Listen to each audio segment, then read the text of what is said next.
What's up, you guys, and welcome back to an episode of the Smart Talk. We're talking about real struggles, real stories, and entrepreneurs that came from the ground up.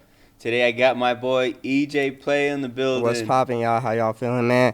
I'm ready to go, man. Let's get it. Yeah, I appreciate you coming on here, man. Thank you for inviting me, right? Yeah, bro. So I'm excited to get to know your full story and your journey. You're super young, bro. So Yes, I want everyone sir. to kind of get to know a little bit more about yourself. So Yes, sir. go ahead and introduce yourself. My name's EJ Playa. I'm 17. The face that runs the place. I want to, be the face of the Albuquerque, New Mexico rap scene, especially. I feel like I'm taking over right now. And, there's a lot of great artists out here, but, the rap scene, it's really slow, you feel me? We don't got enough support in this motherfucker, so I want everyone to, elevate. Everyone, I want to see everyone do good and succeed, but that's my spot, you feel me? Mhm. But yeah, man, I'm ready to go. How were you like when you were younger? Were you always into music? Were you kind of shy? Hmm. When I was younger, I was always into music, but I don't know, I was just aggressive. You feel me? Like I always got in trouble, and out from elementary school to middle school, and then I finally found music, and my whole attitude and stuff changed. Like I still really didn't give a fuck. You feel me? I had the no fucks given attitude, but it changed because I finally had something like a dream that I could really chase. And when I was younger, my parents split up about when I was about 7, and so that was really difficult on me and shit. But I finally found love again. You feel me? I finally found love in doing something damn. I always used to hoop. I wrestled, gymnastics, boxing, MMA, everything. You feel me? Everything you could think of, and nothing amounted to the amount of love I have for the rap game. You feel me? For the music scene.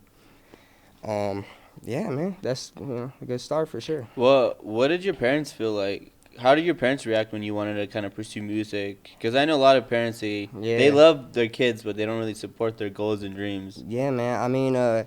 At first it all started as a little hobby, recording off of playing the beat on the TV, setting up my phone, and just recording and rapping onto the phone and dropping it. And then it went one thing to another, and eventually started dropping songs. And I saw my mom and dad. They finally started. I was like, what do you guys think? They gave me their intake. I took that. I made another song. I made another repeat the same process over and over again until eventually they started seeing okay, he's not stopping. Like he's coming back. He's running it back again. And with all the input they gave me, I just kept making better songs and better songs until they eventually started liking it, and I wanted to take it onto another level. That's whenever I started performing, posting my stuff. Always been a showman, always been an entertainer and stuff, so I think just finally having them being able to see damn, he can really do this. It's not just he's just talking shit.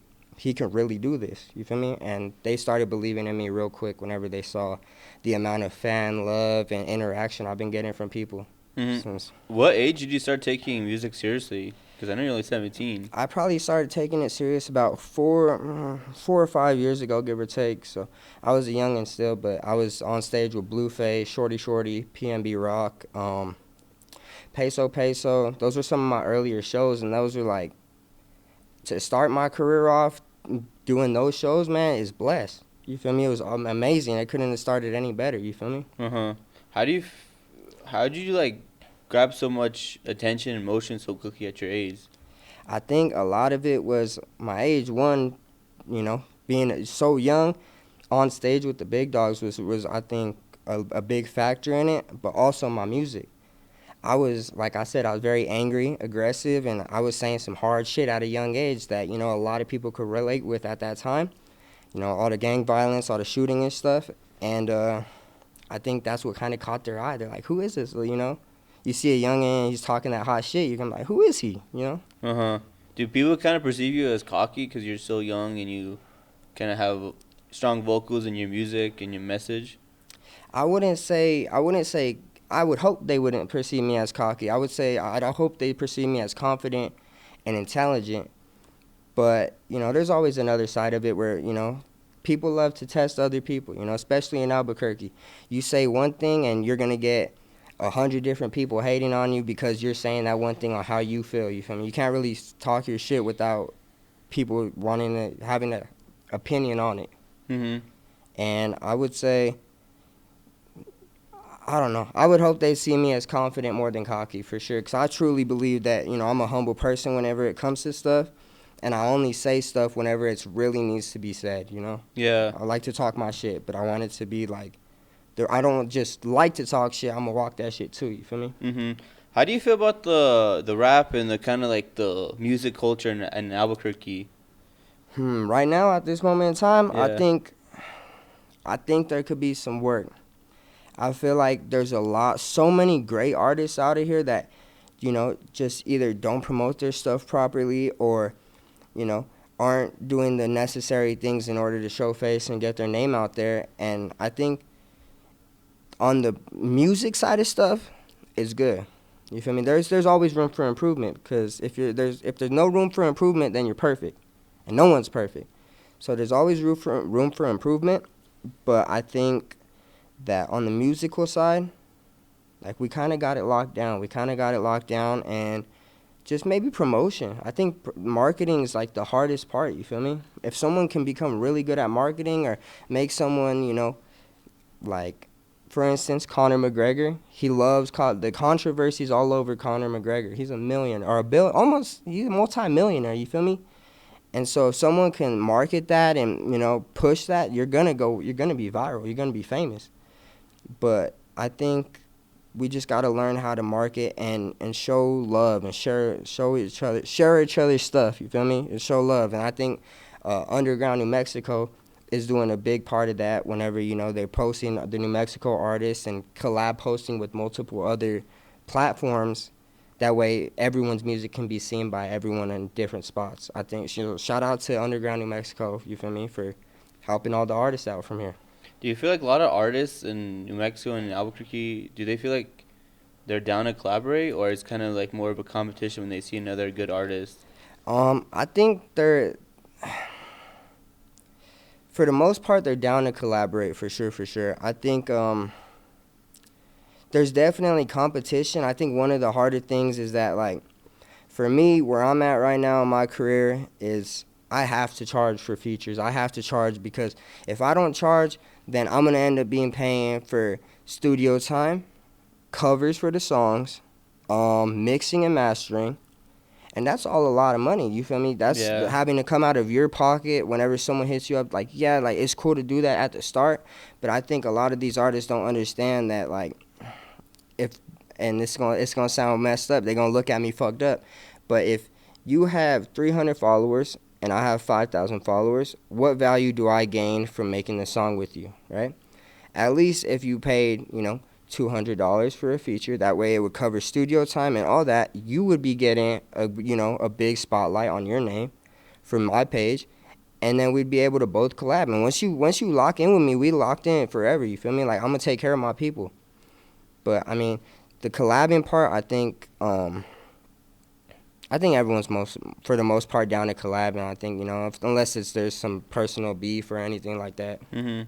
Once you start, I know you're already blowing up, but once you kind of go more to the next level, do you plan on moving out of Albuquerque? Because I know a lot of artists I've interviewed, they say that's kind of the move for them, just to get in a bigger city or a bigger market. I would say yes, because we have to expand. We can't just focus on the Albuquerque scene as much as we'd love to.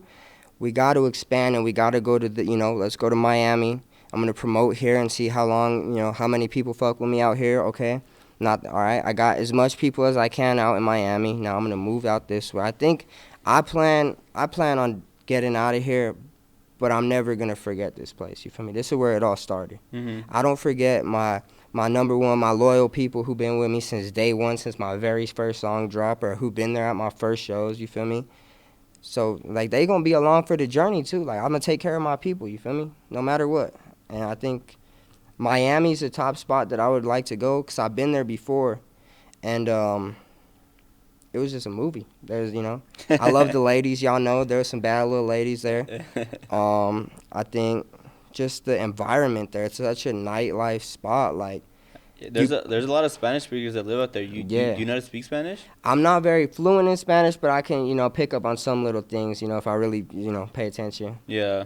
But I mean, Miami's just such a cool spot. Like you wake up in Albuquerque at 8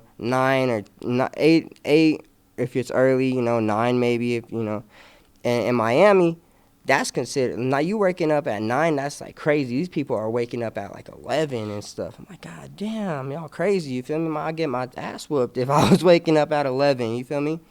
But yeah, Miami's a spot for sure. Have you done many shows out there, or is it? I haven't done shows out there, but I've just stopped by. I filmed actually half of my music video, "Stay in Your Lane," out there in Miami, and I was supposed to do a show out there, but something it didn't work. It didn't fall through. But I was able to get the music video done and get in the studio and record in a penthouse, like top highest floor up there, which was also really sick. If y'all check out my Instagram page, y'all will see the pictures.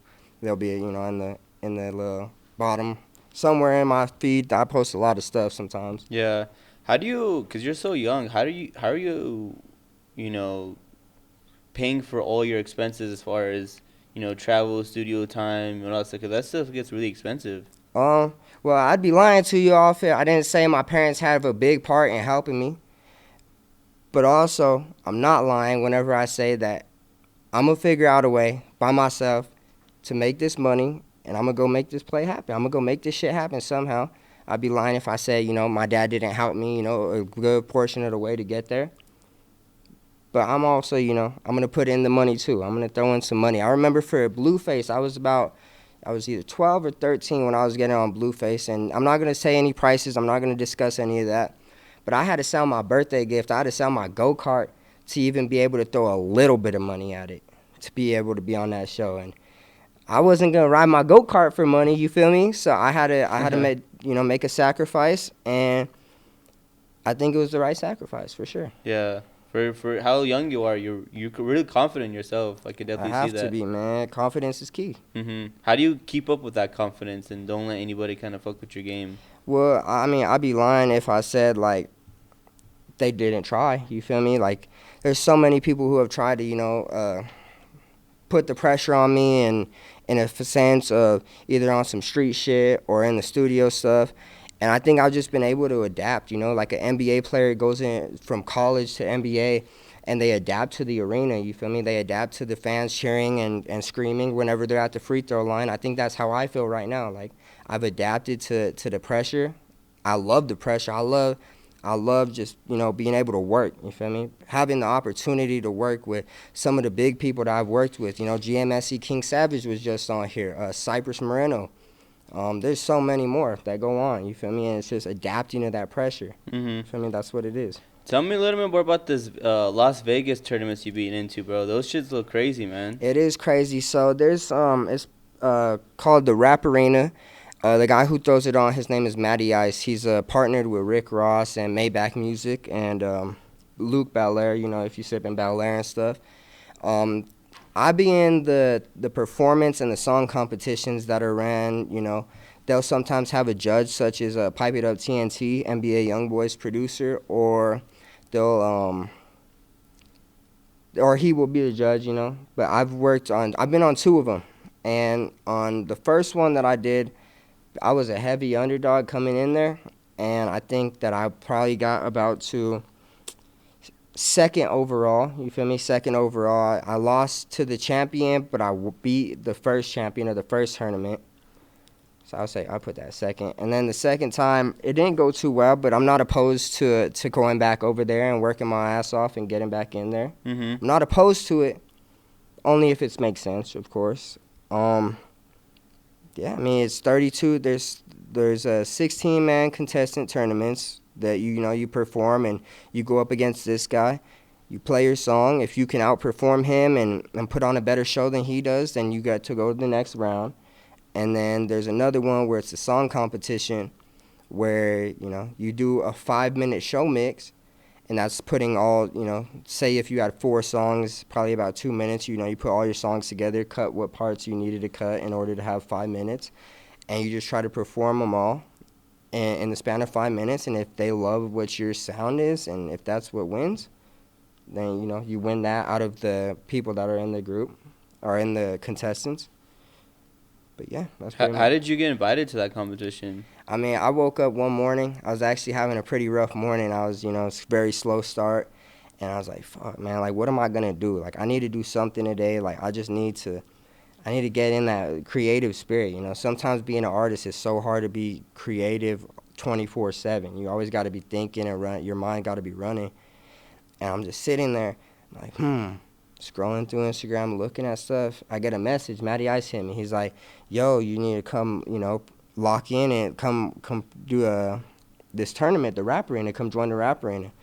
So, we figured out a nice little price and stuff, and boom, got it locked in. I worked my tail off for probably a good month and a half was just straight writing music, writing a new song, rapping it for everyone. Do you fuck with this? You think this gonna get me through? I don't know, bruh. It might not get you through. All right, bet. Let's write a new song. Boom. I was able to I probably wrote like 6 different songs just to go in there. And my heart, I was so damn nervous. It was crazy because I didn't know who I was going up against. I was like, fuck. I was like, they might I want to go in there and win. My goal was to go in there and decapitate some people. You feel me? Went in there. All right, I won the first round. I busted out this song called "One Time" that Pipe It Up TNT. He really fucked with. He's like, EJ got a real hit on his hands. There's footage of that if y'all check on the Instagram. And I beat the first guy with that song. The second song I did was, what was it? Champion. Champion's out now. If y'all haven't listened to it, double check. Make sure y'all go listen to it. It's a great song. You feel me? I put a lot of work into that song. I went to Champion. Boom. I won. I was such an underdog against, shout out TYG. Shout out, he really doing his thing out there, and she's from, I think, Jersey. Um, I was an underdog on that motherfucker, but I came in there, I won that one. And for the third song I just dropped this song. It's called Love of the Game. If I would have came in with something just a little bit harder, just a better song, overall, I think I probably could have made it to the finals. I made it to the semifinals, but I wasn't able to secure it, and I lost to Bonnie. I think Bonnie Drip was her name. I lost to her, and man, that shit, like, it lit a fire under me. So I started working harder, and I was like, damn, I gotta go. I was like, I gotta go back in there and, win this shit finally. Second time, man, I went in there, I lost first round, man. I was like, fuck. I was hurt, man, but it's okay, because, everything happens for a reason. I'm not opposed to going back over there, but whenever the right time and whenever, if it makes sense, we'll get back in there. Yeah. What song have you made that has been the most meaningful towards you? Hmm. Most meaningful. I mean, all of my songs got some type of, like, attachment to me, you feel me? I'm not too sure what about, like, most meaningful, but I will say the one that has had a lot of people, like, that most enjoy it was probably "Stay in Your Lane." I think a lot of people like "Stay in Your Lane," and let me think. Maybe "Bust It." I think "Stay in Your Lane" and "Bust It" were probably the ones that had, like, the most amount of, like, oh shoot, like, this shit hard, you feel me? Like, people actually could jam out to it no matter what type of music they listen to. All the ladies love "Bust It" because they like to shake their ass to it, you feel me? And I love that too. I love it too, you feel me?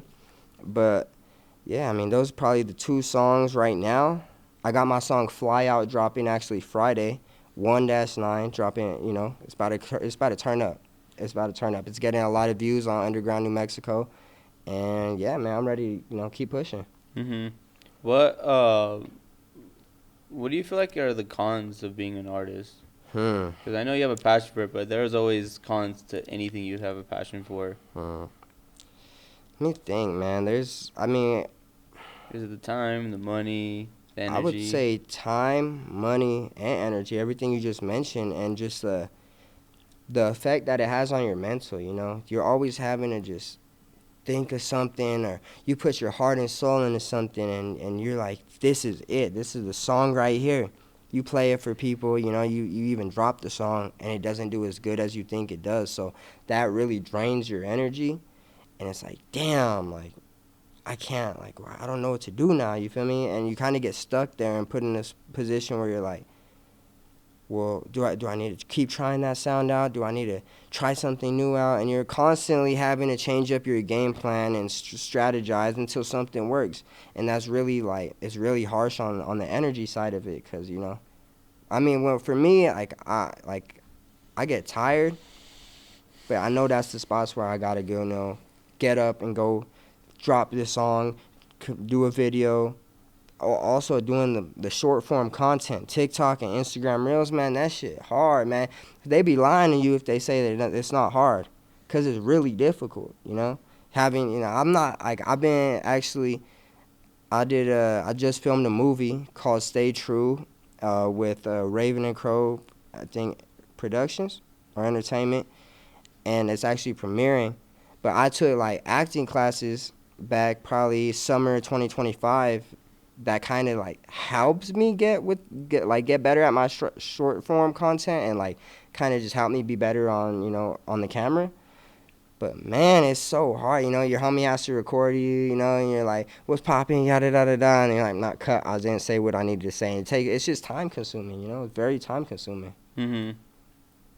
But yeah, I mean, I think that's like the beauty in it too.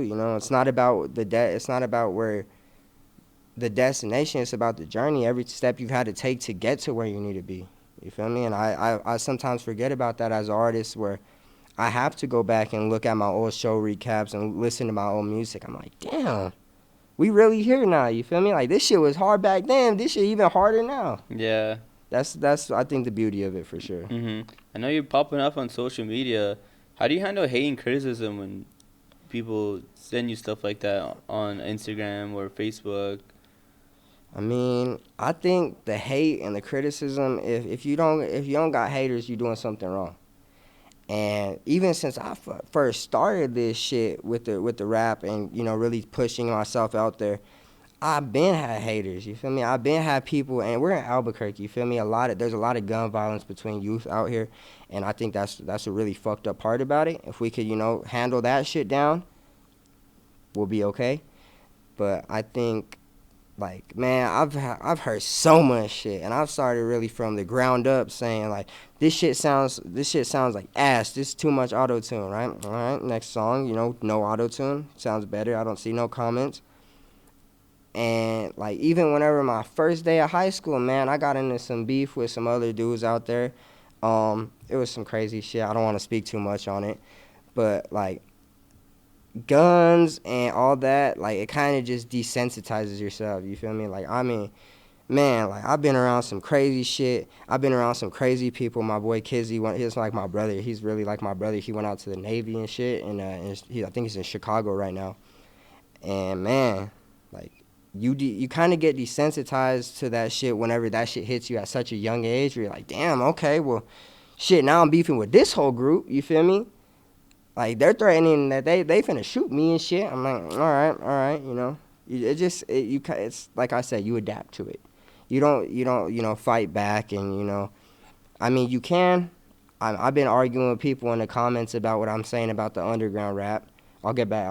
I'll talk more on that here in a second, but I mean, you just want to adapt to it. You don't want to let it get the best of you, because the people who let it get the best of them, they end up making fucked up decisions and mistakes that could either cost them their life or cost them, in debt or in jail.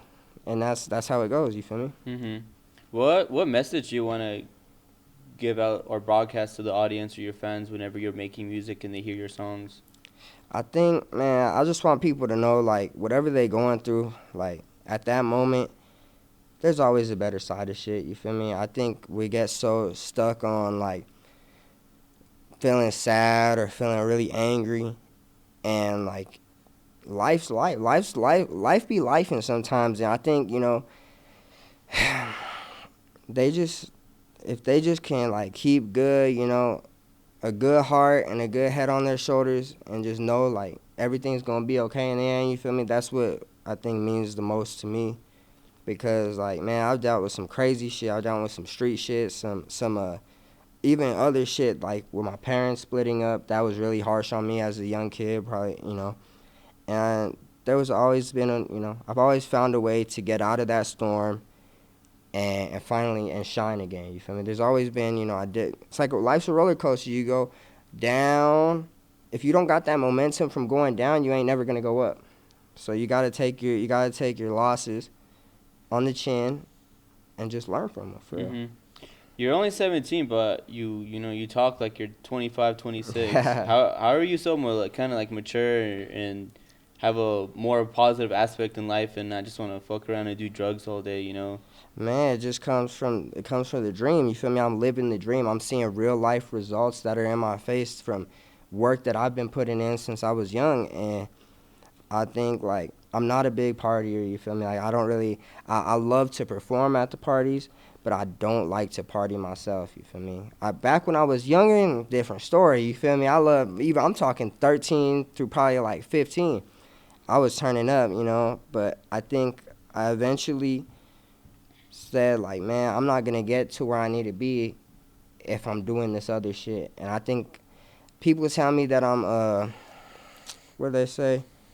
Years ahead of my time or ahead of my time or Yeah. whatever. And I mean, I take that to the heart because that means I'm doing something right, and my parents raised me right. You feel me? I want them, I want to make them. I don't want them to have to get a phone call one day saying that their son's, in the hospital, dead or in jail. You feel me?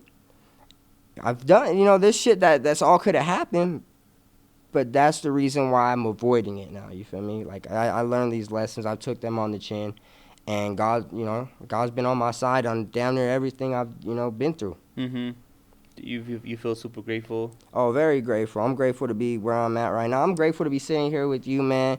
Talking about my life story and stuff, man. It means a lot to me for real. Yeah, for sure. I got you, bro. Uh, let's talk about the music now. People and the kids listen to, right? Why do you Hmm. feel like a lot of artists are kind of promoting like gun violence, sex, drugs, and kind of like just gang banging stuff like that? I mean, that's probably been the appeal to the younger generation for if it's not one thing it's another, from probably back in the 80s, the rock and stuff, it was cocaine and the chicks, that's always been a part of there. But as we got older, I think the hard hitting rap like King Von, the gangster stuff, the gangster rap has like a positive and a negative influence on it. And the positive being like it's great music. We all love to listen to it. And the negative being like kids listen to this stuff and they're thinking like they listen to King Von and they feel like they're King Von for a second. They're gonna go do a drill. You feel me? I'd be lying if I said I wasn't on the same shit. But like at a point, there comes a point where you just kind of gotta like they're taking it too hard, too much. You feel me? And they're not listening to the story. They're trying to go make the story themselves. You feel me? They're trying to go make their own story. Yeah. And that's the harsh part about it. But like, yeah. What artists you feel like you resonate a lot with, or you kind of model your game after? There's so many, man. From I guess Energy. I love 42 Doug. Shoreline Mafia has. I actually have done shows with Phoenix Flexin and met OGZ and stuff. Those are big influences on me, especially when I was younger. Right now, I'm loving. There's this group called Doughboys Cash Out. I think they're from Detroit. Um, they're just some of the hardest shit, like hardest hustle music ever. If y'all know me, y'all know I love to hustle. I love to hustle more than anyone, man. I try to motivate my homies, man. Let's go get some money. You feel me? Wake up, let's go get some money. We play a video game. I don't feel like playing Fortnite no more. I want to go get some money. And I think that Payroll Giovanni has had a real big influence on me, especially right now, because like hearing his music, it just motivates me and to like let's just go get some money. I'm tired of being broke. You feel me? I want to go get myself. You need money every day. You feel me? You need to go have money for food, clothes, and stuff. So I don't want to wait around and just try to sit there and like, oh yeah, maybe I'll go do this and no, I want to go get it now. You feel me? Mhm. What big goals or aspirations you have for this upcoming year, 2026? Shoot, man. I think every year I go in with the same mindset of like let's just make it this year. You know, if it wasn't last year, why wasn't it last year? Okay, I wasn't posting that much. You know, I wasn't doing TikToks enough and Instagram that much. But if it's gonna be this year, let me go in there and let me try to change that, and let me work on my game a little bit. You know, work on my lyricism and be patient with the art itself. Because last year I wasn't patient at the start. I'd be recording a song, dropping a song, not really thinking about what I'm saying in the lyrics, but kids really listen to this, and I have to know that in order for them to like hear me out and hear what message I got to say to them. So I really have to take my time and make real masterpieces with my work. Mhm. Is the end goal to be like signed by a big label or go independent? Hmm. I think I've always told my family this and stuff whenever they ask me about like the labels and stuff. Whatever makes sense. If I'm getting a multi-million-dollar check from a label, I'm gonna work my tail off and I'm gonna make sure that label gets that money back, and I'm gonna make sure I'm gonna get that money back. You feel me? But if I have to thug it out independently, then I'm gonna do what's best. What's the best thing for me? You feel me? Either like it's just so much stuff, so many factors that go into it that I'm like, man, like, what if I did get a call from a label and they're offering this amount? It's just whatever makes sense. I think the end goal, in my eyes, is just to be able to, live comfortably, happily, take care of my family, and whatever I have to do in order to do that, I'm gonna do it. You feel me? Mhm. Uh, so one thing I just found out very recently, right? When it comes to these record labor deals, if they offer you like a $2 million Mhm. deal, it's not like they're giving it to you up cash up front. Like Yeah. it's almost like a loan that you Exactly. have to pay it back. I didn't know that. Yeah, I mean, I barely found that out too. You feel me? I wasn't too like I needed to. My dad's actually the one who kind of brought that up to me, and we're like, okay, I didn't know that, And I was Yeah. like, now we're trying to think of for future, like, what am I gonna do if I do get this $2 million? Okay, it's I'm gonna try to make my 2 million quadruple or triple, or quadruple or more, because you gotta just play smart and be ready for those type of things. And so that's why we think about it now. We try to be 10 steps ahead of the Yeah. game. Yeah, it's hard if you never came from money and you get Mhm. that type of money. It's super easy just to blow it off. Yeah, it's definitely hard for sure. Cause like I wouldn't say that growing up I never been like so broke to the point where it's like I didn't have a place to sleep at night. But there's been times where there's been money has been really really harsh on me and my family. Mom and dad's side, and we've all made it through there. So I mean, I think seeing also learning from them, with money decisions, even love decisions. Um, Man, I think that has a big influence on me on who I am today. Because if it wasn't for none of that stuff to happen, who knows where I'd be? If they didn't break up, they'd probably be way more stricter with me than they are right now. But I think they know that I have a level head on my shoulders, and I'm aiming for one thing, and that's for my dream, my rap career, and to Mhm. take care of my people, and that's it. I know you take your career really seriously. How is it like, being in a romantic relationship and kind of juggling both of that? Man, let me tell you, I ain't never been in a relationship my whole life. Maybe, a little third grade stuff. You feel me? I remember back then my mom went on me. I had this chick. Me and this chick went to the movies one time when I was probably like third grade. And she brought her mom and I brought my mom. And my mom swore it was the most like awkward thing ever. Cause like, I'm like, man, but I haven't been in a relationship, and I like to kind of make that known whenever we first start talking and stuff. Or sometimes you gotta paint the dream out. I'm a player at the end of the day. You feel me? Like I'll live by this shit. This is me. You feel me? It says it on my chain. You feel me? I'm a player. I do this shit. But man, I just be rolling with the punches. I think we should get together. Yeah, I think maybe we should hang out and discuss this. You feel me? Yeah. Yeah, it never happens, gang. It never happens. I'm gonna stay probably single for a while, and maybe one day I'll have a wife and kids and stuff. But right now, that's not even Yeah. that's so far beyond me, man. Yeah, you're just too locked in I'm what you got so going on. locked in on what I gotta do, man. Well, man, I appreciate you coming on here, Yes, bro. sir. Telling a little bit more about yourself and your story, bro. Yes, Yeah, sir, you're man. my boy. I'm a huge supporter of you, I dog. I appreciate expect you, big brother. things out of you, dog. You always got my number if you need I anything. got you, bro. Much love, Yeah, for real. for sure. Before we end today's podcast, guys, I want to give a huge shout out to our two main sponsors. We got Hookah Kings and Mourinho Media. And I'll see you guys next time on the Smart Talk.